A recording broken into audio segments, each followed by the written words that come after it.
에베소서 5장 15절서부터 21절 말씀입니다. 제가 갖고 있는 성경 신약 315페이지에 있는 에베소서 5장 15절서부터 21절 말씀을 한 목소리로 봉독하겠습니다. 그런즉 너희가 어떻게 행할지를 자세히 주의하여 지혜 없는 자 같이 하지 말고 오직 지혜 있는 자 같이 하여 세월을 아끼라. 때가 악하니라. 그러므로 어리석은 자가 되지 말고 오직 주의 뜻이 무엇인가 이해하라. 술 취하지 말라. 이는 방탕한 것이니 오직 성령으로 충만함을 받으라.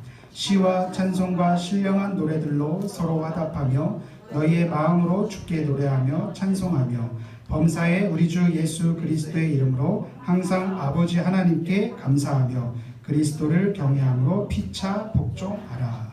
아멘. 성령으로 충만한 삶이라는 제목으로 함께 은혜를 나누고자 합니다. 제가 예전에 신학교에서 교회사 시간 때 들은 이야기가 있습니다. 공산주의 혁명이 일어나기 전에 러시아 정교회 내부에서 신학 논쟁이 벌어졌는데 그게 무슨 내용이냐? 정교회에서는 이제 성수를 사용하거든요. 향도 많이 피우고 성수를 하는데 그 거룩한 성수에 파리가 빠졌어요. 그러면은 이 성수가 부패해지는 것이냐, 아니면 파리가 거룩해지는 것이냐, 이 문제를 놓고 정교회 사제들 사이에 치열한 신학 논쟁이 벌어졌다고 합니다. 허황된 논쟁을 반증하는 이야기로 했는데 그냥 파리가 죽은 거예요. 이 이야기는 한편으로는 우리가 세속 사회를 살아가는 우리가 세상의 빛과 소금의 역할을 해야 되는데 과연 그것이 어떻게 가능하겠는가라는 질문을 던져줍니다. 그러니까 우리가 이 세속 사회라고 하는 물에 들어가서 정말 이 세상의 빛이라면 복음의 빛을 비춰서 세상의 어둠이 물러가야 하고, 또 내가 만약 소금이라면 물에 들어가서 짠맛을 내야 합니다. 그리고 바닷물의 염분 농도가 전체의 3.5%라는 사실 알고 계십니까? 단 3.5%만으로도 바다가 썩지 아니하고 온갖 생물들이 생명을 유지하는데, 우리가 세속사회에서 세상의 소금이 되어서 부패를 막아내야 하는 것 아니겠습니까? 이것이 가능하기 위해선 우리가 무엇보다 성령으로 충만해야 합니다. 우리 본문 18절에 나오는 이 성령은 헬라어로 푸뉴마라고 합니다. 푸뉴마. 한번 따라해 볼까요? 푸뉴마. 푸뉴마. 이게 원래는 바람, 숨, 공기를 나타냅니다. 바람. 푸뉴마예요. 이것은 입으로 내는 소리가 아닙니다. 고대 사람들은 이 바람을 신비한 능력으로 인식했습니다. 보이지 않지만 강한 힘으로 나타나는 그 바람. 이 중동 지역의 식물들은 이 바람의 온도에 따라서 살기도 하고 죽기도 했습니다. 그래서 여기서 말하는 푸뉴마는 즉 생명의 영으로 사람들이 인식했습니다. 이 바람의 영을 받는 사람은 살고 받지 못하면 죽는다라고 생각했습니다. 더 나아가 이 성령의 영, 푸뉴마의 영을 받은 사람만이 하나님의 뜻을 인식할 수 있고, 그렇지 못한 사람은 전혀 알 수 없다라고 생각한 것입니다. 사랑하는 성도 여러분, 오늘 이 성경은 우리에게 성령으로 충만함을 받으라라고 말하고 있습니다. 우리 옆에 분들하고 한번 인사하겠습니다. 성령으로 충만을 받읍시다. 그렇다면 우리가 성령으로 충만한 삶이란 과연 어떤 모습일까요? 이를 통해서 우리 자신을 돌아보고 우리 교회와 가정이 더욱 성령으로 충만하길 바라며 함께 은혜를 나누고자 합니다. 성령으로 충만한 삶, 그것은 첫째로 주의 뜻을 이해하는 것입니다. 주의 뜻을 이해하는 것이에요. 우리 본문 17절 말씀을 다 같이 화면을 보시면서 읽어보겠습니다. 시작. 그러므로 어리석은 자가 되지 말고 오직 주의 뜻이 무엇인가 이해하라. 우리 다시 한번 큰 목소리로 읽겠습니다. 시작. 그러므로 어리석은 자가 되지 말고 오직 주의 뜻이 무엇인가 이해하라. 여러분, 성령으로 충만하다는 것은 항상 주의 뜻을 이해하는 것과 같습니다. 그 주의 뜻을 단순히 지식으로 아는 것이 아니라 깨닫고 이해하고 공감하고 실천하는 것을 말합니다. 이 앞선 15절에서는 너희가 어떻게 행할지를 자세히 주의하여 라고 말합니다. 여기서 말하는 주의하라는 뜻은 너희가 걷고 있는 방식을 정밀하고 면밀히 관심을 갖고 살펴보라는 것이에요. 어떻게 행할지를 자세히 주의하고 주의 뜻이 무엇인가를 이해하는 것. 이 두 가지가 곧 성령 충만한 삶이라는 것이에요. 여러분, 성령으로 충만하다면 무엇보다 자신의 삶을 자세히 주의하여 들여다보고 그 가운데 오직 주의 뜻이 무엇인가 이해하고 그것에 맞춰 사는 것입니다. 그냥 막 사는 게 아니에요. 다른 사람들이 똑같이 그렇게 한다고 해서 그렇게 가는 것이 아니에요. 성령 충만하다는 것은 주의 뜻을 이해하고 그 뜻에 맞춰서 좌로나 우로나 치우치지 않는 발로 가는 것입니다. 성경은 그렇지 않은 자의 삶을 대조적으로 무엇이라 말합니까? 어리석은 자, 그리고 지혜 없는 자라고 말합니다. 여러분, 우리가 믿는 성령 하나님은 지혜의 영이에요. 초대교회 집사를 뽑는 기준이 무엇인지 아십니까? 지혜와 성령이 충만하여 사람들에게 칭찬 듣는 사람 7명을 세웠습니다. 우리 스데반 집사가 마지막으로 말할 때 성경은 그가 지혜와 성령이 충만하여 그들이 능히 당하지 못했다라고 기록하고 있습니다. 이처럼 성령은 지혜의 영이십니다. 믿으십니까? 믿으십니까? 그 지혜의 영이 내 삶을 자세히 주의하여 돌아보게 하고 궁극적으로 우리를 향한 주의 뜻을 항상 이해하게 만드는 것이에요. 이게 바로 성령 충만입니다. 여러분들의 인생의 길에 성령이 주시는 지혜가 충만하기를 주님의 이름으로 축복합니다. 여러분들의 학업과 진로와 직장과 사업, 비전에 성령이 주시는 지혜로 주의 뜻이 무엇인지를 분명히 이해하고 깨달아지고 그 길로 순종하는 인생이 되시기를 주님의 이름으로 축원합니다. 우리가 앞서 찬송 불렀던 것처럼 성경 볼 때도 기도할 때도 지혜의 성령이 주시는 지혜가 임할 때 비로소 우리는 주님의 뜻을 알게 되고 이해하게 되는 것입니다. 막 살면 안 돼요. 우리는 성령 충만한 사람은 자세히 주의하여 주의 뜻이 무엇인지를 이해하면서 사는 거예요. 가정에서나 학교에서나 직장에서나 언제나 내 마음대로 내 감정대로 내 뜻대로 그것이 아니라 주의 뜻을 이해하는 것, 그것이 바로 성령 충만이라는 것이죠.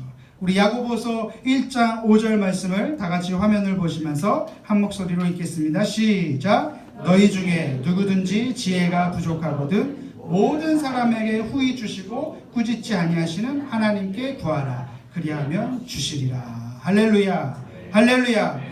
우리 하나님은 우리가 지혜가 부족한 것을 잘 알고 계세요. 문제는 내가 성령으로 충만하지 못하기 때문에 지혜가 부족한 것입니다. 여러분, 오늘 이 시간 성령 충만을 다시 한번 사모하시기를 부탁드립니다. 그리고 성령께서 주시는 지혜를 기대하시기 바랍니다. 그 지혜를 부지런히 구할 때 후히 주시고 꾸짖지 아니하시고 우리에게 지혜를 주시는 하나님께서 여러분들의 기도에 응답하실 줄 믿습니다. 그러니까 여러분, 고민하지 마세요. 고민하지 말고 성령님께 나가 지혜를 간구하세요. 그 지혜를 간구할 때 성령의 지혜가 주의 뜻을 알게 해주실 것을 믿습니다. 그래서 우리가 찬송가에도 주 없이 살 수 없네 나 혼자 못서리 힘없고 부족하며 지혜도 없도다. 그러나 내 주는 나의 생명 또 나의 힘이라 주님을 의지하여 지혜를 얻으리. 이 찬송의 고백이 저와 여러분들의 고백이 될 줄 믿습니다. 믿습니다. 한 가지 첨언을 하자면 성령님을 단순히 그렇게 내 길을 쉽게 말해서 어떤 박수무당이나 점집처럼 여겨선 된다 안 된다? 안 되는 거예요. 지혜를 주시고 우리의 갈 길을 인도하시는 분은 맞지만 그 성령님은 인격자라는 거예요. 인격자. 인격적으로 의지하고 인격적으로 성령님과 교제할 때 지혜가 임하는 것이지 무슨 성령님께 무슨 점괘를 구하듯이 무슨 미신처럼 그렇게 믿으면 안 된다는 거예요. 우리 성령님에 대해 얼마나 많은 오해가 있습니까? 단지 어떤 능력으로서 어떤 수단으로서 그것이 아니라 내가 필요하고 내가 급할 때만 무슨 맞는 열쇠 키처럼 성령님을 인식하는 것이 아니라 언제나 성령님은 인격자, 내가 사모하고 사랑하고 모시고 섬기는 그런 인격적인 관계 안에서 우리에게 지혜의 영이 임하는 것입니다. 제가 이제 이사를 해가지고 그동안 서울에서 같이 교제하던 친구들을 마지막으로 이렇게 뭐 마지막은 아니죠. 언제든지 서로 좀처럼 만날 기회가 없으니까. 근데 그 친구가 비교 종교학을 논문을 준비하면서 마포에 굉장히 유명한 점쟁이를 만났대요. 예. 아무나 만나는 거 아닌데. 놀라운 사실은 주 고객 중에 권사님들이 굉장히 많다는 거예요. 언제 많이 오느냐? 철야 예배 끝나고 자기가 기도한 게 응답되는지 안 되는지 점집 가가지고 지금 이름만 되면 아는 유명한 이제 국회의원들도 총선 되기 전에 찾아가가지고 더 놀라운 사실은 목사들도 목회가 잘 될 것인지 안 될 것인지 믿거나 말거나. 여러분 우리 성령님이 우리의 지혜가 되시고 우리의 인격적으로 우리와 함께 하실 때 우리에게 인도해 주시는 성령님이라는 것을 믿으시면 아멘 하실까요? 정신 똑바로 차리셔야 돼요. 옆에 사람하고 인사하겠습니다. 정신을 똑바로 차립시다. 성령님이 우리를 눈동자와 같이 지켜주시고 보호해주시고 그리고 우리가 그분을 의지할 때 지혜의 영이 임해서 내가 선택하고 결정하고 그때마다 돕는 은혜를 베풀어 주신다는 사실을 의지하고 믿으시면서 힘차게 살아가시기를 주님의 이름으로 축원합니다. 세상이 뭐 불황이다 어렵다 하지만 우리 성령님은 우리 무한한 가능성으로 우리를 인도해 주십니다. 둘째로 우리가 성령으로 충만한 삶은 찬양과 감사하는 삶입니다. 찬양과 감사하는 삶이에요. 우리 본문 19절을 다 같이 한 목소리로 읽어보겠습니다. 시작. 시와 찬송과 신령한 노래들로 서로 화답하며 너희의 마음으로 주께 노래하며 찬송하며. 여러분 성령 충만하면요 찬양이 막 마음속에서 터져 나오는 거예요. 성령이 충만하면 가슴 벅찬 감격이 있고요 찬양하지 않고서는 견딜 수 없는 심정이 되는 것이에요. 저는 이게 목회 현장에서 그런 걸 많이 봤습니다. 또 반대로 재밌는 것은 찬양을 하다가 성령 충만이 결과로 나타나는 경우도 있습니다. 찬양을 막 열심히 하다가 어느새 성령의 충만한 기름 부심을 받는 경우도 많이 봤어요. 어떤 감정적인 분위기에 취한 것이 아니라 진짜 성령의 기름 부심이 임하니까 제가 이제 예전에 같이 활동하던 찬양팀에서 저희 선배가 막 건반을 치는데 갑자기 막 성령이 임하니까 춤을 추듯이 건반을 치는 거예요. 무슨 막 살풀이 하듯이 성령이 임하시니까 그 얼굴이 환하게 비치면서 그런 것도 봤고 아주 극단적인 경우에는 정말 강력하게 성령이 임하니까 연주자가 손을 들어버리더라고요. 근데 인도자는 왜 안 나오는 거야 소리가. 근데도 소리가 안 나와도 그 회중이 정말 그 성령에 압도당하는 그런 광경을 제가 경험해 본 적도 있습니다. 여러분 찬양을 통해서 성령의 충만한 기름 부심을 사모하시기를 주님의 이름으로 부탁드립니다. 오늘 본문을 통해서 우리가 한 가지 또 알 수 있는 사실은 초대교회 성도들은 주님께 찬양을 드렸을 뿐만 아니라 성도들이 모일 때마다 서로를 향한 교제의 방식으로 찬양을 불렀다는 거예요. 그러니까 초대교회 시절부터 성도들의 교제의 방식 중에 하나가 바로 찬양이었던 것이에요. 그래서 19절에 시와 찬송과 신령한 노래들로 서로 화답하라. 서로 화답하라.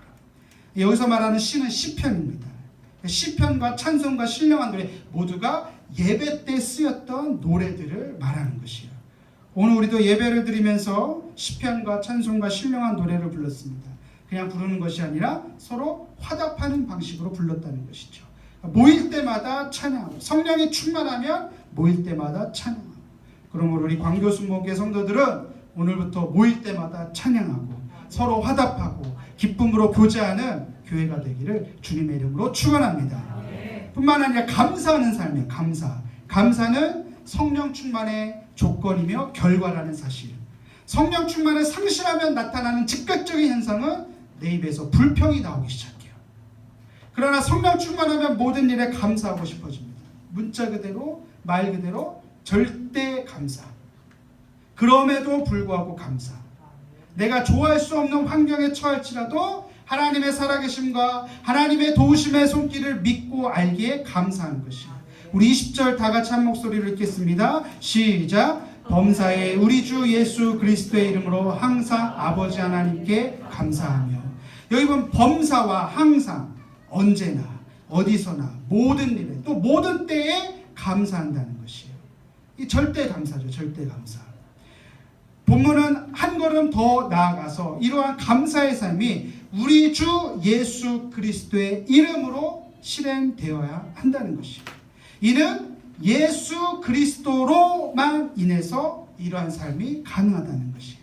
예수님 때문에 감사하고, 예수님 때문에 찬양하고, 예수님 때문에 즐거워하고, 예수님 때문에 행복한 것. 사랑하는 우리 성도 여러분, 예수님 때문에 감사하고 계십니까? 예수님 때문에 행복하십니까?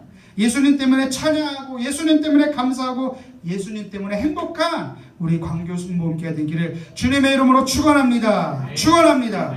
마지막으로 성령으로 충만한 삶은 피차 복종하는 삶. 피차 복종하는 삶. 우리 본문 27절 말씀을 다 같이 한 목소리로 읽겠습니다. 시작. 그리스도를 경외함으로 피차 복종하라. 다시 한번 시작. 그리스도를 경외함으로 피차 복종하라. 아마 오늘 본문에서 성령으로 충만한 삶에 대한 묘사 가운데 가장 놀랍고 파격적인 부분입니다. 왜냐하면 그 당시에 이 복종이라는 말은 대단히 피하고 싶은 말, 부정적인 이미지로 사용했습니다. 뭔가에 지배당하고 유약하고 수동적인 형태를 말할 때 복종이라는 말을 사용했습니다. 이 복종이라는 말의 원어적 의미는 무엇 아래에 두다, 무엇 아래에 두다. 그러니까 베드로전서에 보면은 젊은 자들아 이와 같이 장로들에게 순종하고, 이 장로들에게 순종하고 할 때 이 순종이 바로 복종이에요. 무슨 뜻이에요? 젊은 자들을 장로들 아래에 두는 것. 그게 복종이라는 거예요. 그런데 본문에서는 우리 모든 그리스도인들이, 아니 성령 충만한 자들에게 뭘 요구하고 있어요? 서로 간에, 피차 간에, 상호 간에 복종할 것을 요구합니다. 다 나 자신이 기꺼이 그 사람의 아래에 들어갈 수 있는. 그리고 누구나 예수님을 주님으로, 나의 구원자, 나의 주님으로 시인하고 구원받아 하나님의 자녀가 된 자들은 모두가 남녀노소 예외할 것 없이 모두가 피차 복종하는 관계예요. 그게 성령 충만한 거예요. 부부 간에도, 부모 간에도, 부모와 자녀 간에도, 친구 간에도 모든 사람이 피차 복종할 수 있는 것, 그게 바로 성령 충만이라는 것이에요. 오늘 말씀을 한번 적용해 볼까요? 누가 성령님의 지혜를 받을 수 있습니까? 성령님께 복종할 수 있는 사람. 누가 찬양과 감사를 드릴 수 있습니까? 마땅히 성령님께 복종할 수 있는 사람이 찬양하고 감사하는 것입니다. 예수님께서 마태복음 23장 12절에서 다음과 같이 말씀하십니다. 다 같이 한 목소리로 읽겠습니다. 누구든지 자기를 높이는 자는 낮아지고 누구든지 자기를 낮추는 자는 높아지리라. 이 복종이라는 것은 항상 내가 그 아래 들어갈 준비가 된 사람이 복종하는 것이에요. 따라서 합니다. 성령님 아래에 들어갈 준비가 됐습니다. 언제나 그분의 다스림과 그분으로 충만한 통치 아래 들어갈 준비가 되어야 합니다. 일단 서로가 피차 간에 복종해야 합니다. 이것이 성령 충만한 모습입니다. 쉽게 말해서 인 거예요. 한 가지 질문을 드릴게요. 우리들의 각자의 삶이 정말 예수님이 그리스도가 나의 주인인 것을 믿으십니까?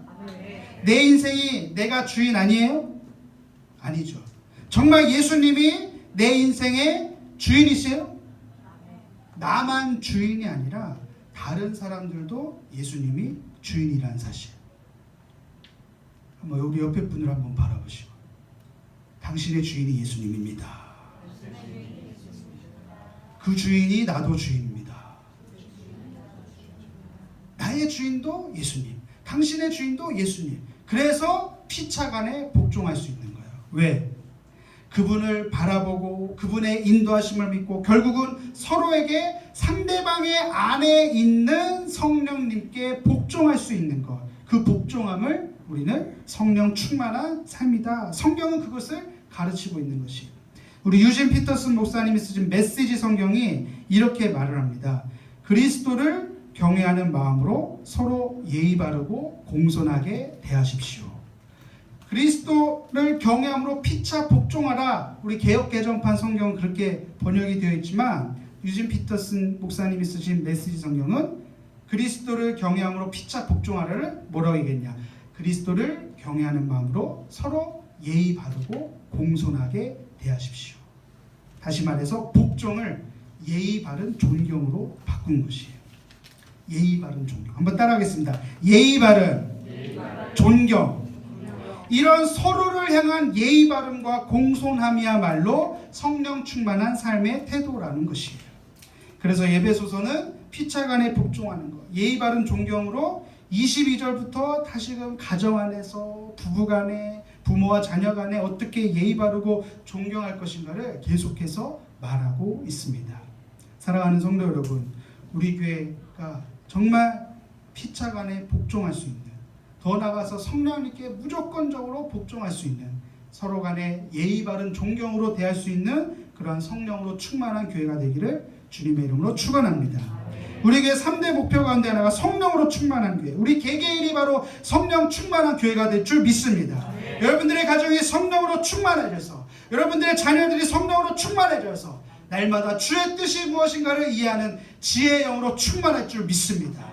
뿐만 아니라 우리 가정이, 우리 교회가, 내가 속한 모든 공동체마다 주님을 향한 찬양과 감사가 끊이지 않기를 주님의 이름으로 축원합니다. 무엇보다 서로 간에 예의 바른 존경으로 마다하지 않는 복종이 나타나는 그런 가정, 그런 교회가 되기를 주의 이름으로 축원합니다.